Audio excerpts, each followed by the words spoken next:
All right, folks, we're going to knock out some problems on this practice test on page 699. So this is going to be number 11.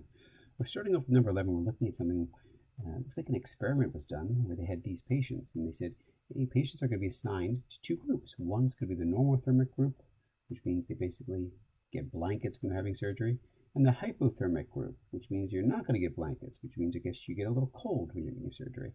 And the question they're going to ask is, does that change the length of your stay?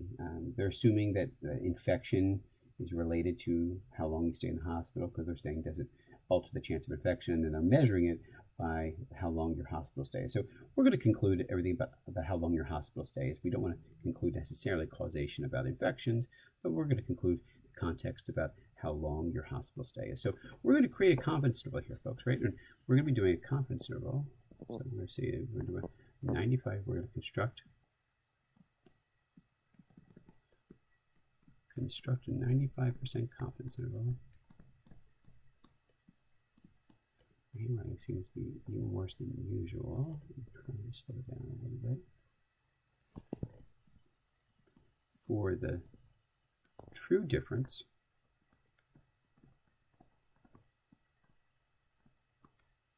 in the number of days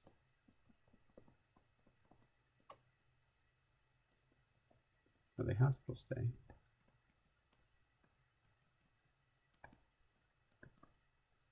Did they ask the direction here? They didn't give the direction, so we'll have to define the direction. We will say mu1 minus mu2 is the normothermic minus hypothermic.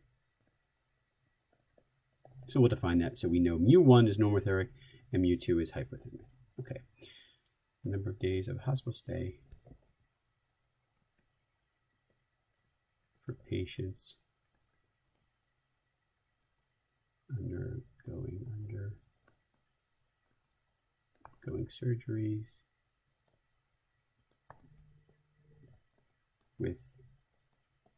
without blankets. Okay, that's a pretty decent job of defining what it is. So of course, now we have to make sure that we are going to meet conditions that we can do this. Well, condition number one that we have to check is, were they randomly assigned treatments? And that is completely, they said that randomly assigned treatments, they said that clear as day that the two groups were randomly assigned. So when you have experiments and the treatments are randomly assigned, do we need the 10% rule? Well, are we sampling without replacement? No, we're not sampling at all. We're doing an experiment. So we only need the 10% rule if we're sampling without replacement. We're not doing that here. We still do need this, though. We still have to check the large counts. And I think so 104 is greater than or equal to 30. And 96 is greater than or equal to 30.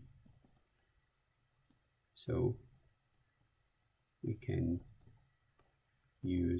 assume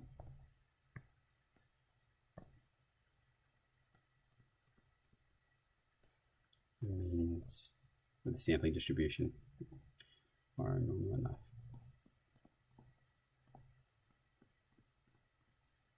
Okay. So now we can do some conditions, right? We did the conditions. That means we're good. Let's go. Let's find the point estimate. We're going to do a plus or minus some standardized value, a critical value, times the standard error. So the point estimate is going to be, well, it's going to be x bar 1 minus x bar 2 plus or minus some t star. We're going to figure out how we're going to get that in a second because we don't have the degrees of freedom yet, right? We're going to figure out what the degrees of freedom.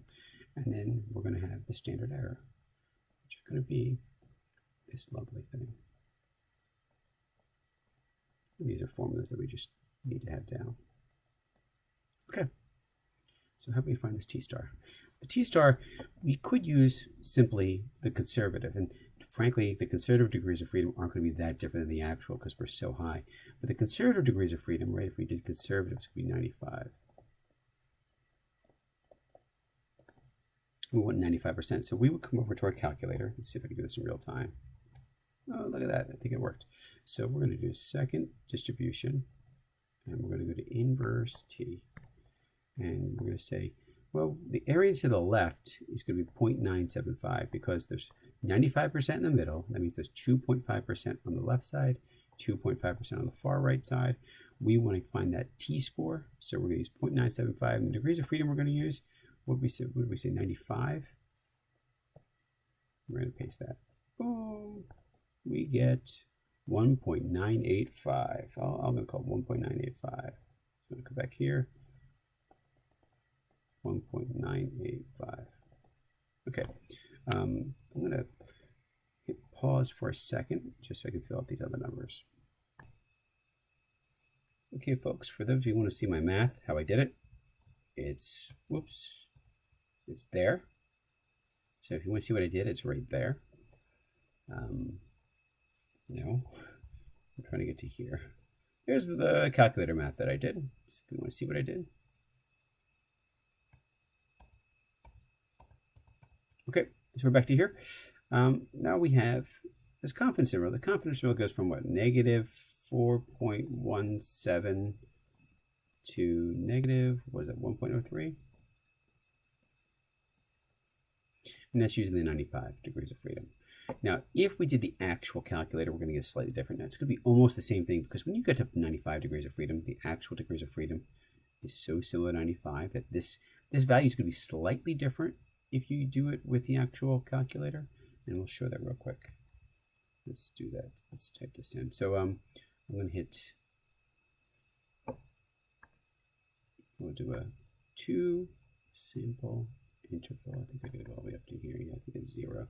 2 sample t interval. And we're going to use the statistic because that was given to us. The x bar was 12.1. The standard deviation was 4.4. 104.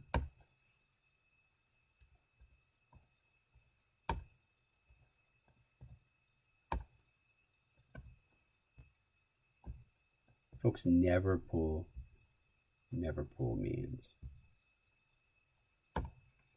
What do we get? Negative 4.1. Oh, so it was 165 degrees of freedom, which is much more, right? It's much more than 95, what I used. So you think, wow, 70 more degrees of freedom. But when you get to those high numbers, it doesn't make a big difference between the t-star. So that's why you'll see I have what, negative 4.17 and this negative 4.16. It's very, very similar. So that's what you would get if you use the actual calculator. Either one would work. If you did use this, folks, just use 165 degrees of freedom. You don't have to show all of your work out like I did. But okay, so we have this interval. Now we need to interpret it, right? We need to interpret it. We're going to come back in here. And now we're going to make our nice conclusion. And our conclusion will be the following. What we'll say is that make sure you bring in the context, right? We are 95% confident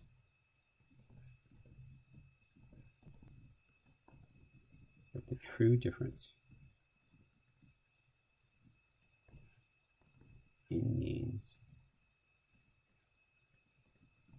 of the length of stay of, what was the normothermic minus hypothermic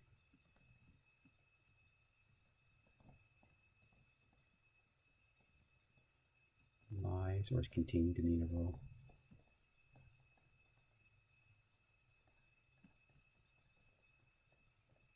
and there we are. Great. If you had asked confidence interval, that's all they asked for, you're done. Call it a day. But they're not. They're asking a couple more questions, folks. Look, they ask us B, right? Part B says, does the interval suggest that keeping patients warm affects the average length of patients' hospital stays? Well, yeah, right? It does make a difference because it actually shortens it, right? If you keep them warmer, you will shorten the amount of stay. Well, by how much? I don't know exactly how much, but it's between 4 and 1 day. And if you ask me, having an extra 1 to 4 days at home, it's a good thing. So keep the patients warm, right? That's the verdict. The verdict is, yes, because 0 is not contained in the interval,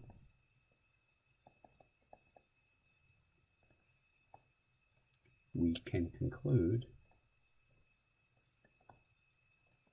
that normothermic patients have shorter stays.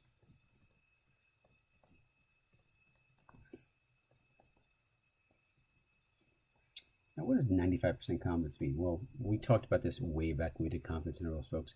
Make sure that when you're concluding about confidence, you're only talking about if you did this a whole bunch of times. You're not talking about probability. You're just talking about if you did this a whole bunch of times, that the interval would capture the true mean 95% of the times. That's what it means, right? So it's not anything more than that. Don't walk around saying, "Whoa, we're 95% chance we're right here." No, you're either right or you're not. You don't know if you're right or you're not. You are either right or you're not. But you know that if this process of getting these samples, these types of samples or these types of experiments were repeated many times,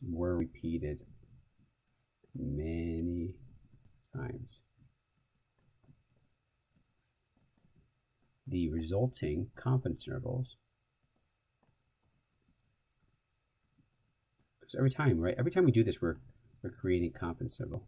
The resulting confidence intervals would capture the true mean